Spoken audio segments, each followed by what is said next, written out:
सामाजिक स्तरीकरण की विशेषता क्या है? ये पिछले साल क्वेश्चन पूछा था, तो इसका आंसर क्या होगा आइए देखते हैं।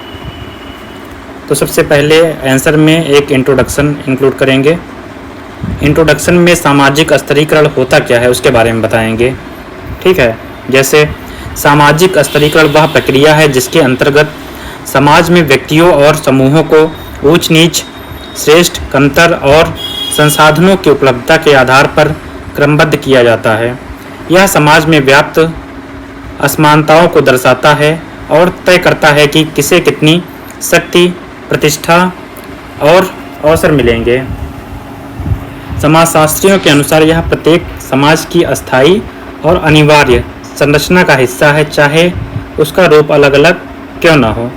मतलब जो स्तरीकरण है वो सभी समाज में पाया जाता है, ठीक है, उसका रूप अलग हो सकता है। सामाजिक स्तरीकरण की मुख्य विशेषताएं इस प्रकार हैं। पहला, सार्वभौमिकता। इसका मतलब है कि यह सभी समाजों में पाया जाता है। दूसरा, सामाजिक संरचना का अंग, पार्ट ऑफ सोशल स्ट्रक्चर। यह समाज की अस्थायी व्यवस्था का हिस्सा होता है जो लोगों की स्थिति और भूमिका तय करता है। क्रमबद्धता, हायरार्की। इसमें लोगों और समूहों को ऊंच नीच, श्रेष्ठ, कमतर के आधार पर क्रमबद्ध किया जाता है। असमानता, यह संसाधनों, सम्मान, शक्ति और अवसरों के असमान वितरण पर आधारित होता है। समूह आधारित, ग्रुप बेस्ड। व्यक्ति की स्थिति अक्सर उस समूह से तय होती है जिससे वह जुड़ा होता है, जैसे जाति, वर्ग, नस्ल, लिंग आदि।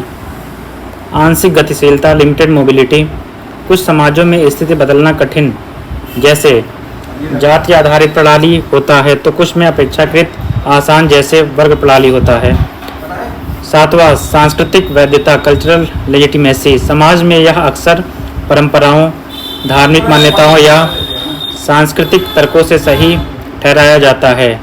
दीर्घकालिकता, यह पीढ़ी दर पीढ़ी चलता रहता है, हालांकि समाज के साथ इसका रूप और आधार बदल सकते हैं। अब लास्ट में कंक्लूजन एक ऐड कर देंगे। कंक्लूजन में क्या लिखेंगे? सामाजिक स्तरीकरण समाज की संगठनात्मक व्यवस्था का मूलभूत हिस्सा है।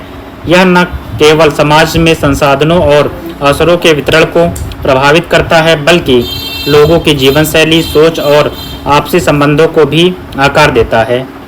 बदलते समय में इसके आधार और स्वरूप में परिवर्तन आते रहते हैं, परंतु इसकी उपस्थिति हर समाज में किसी न किसी रूप में बनी रहती है।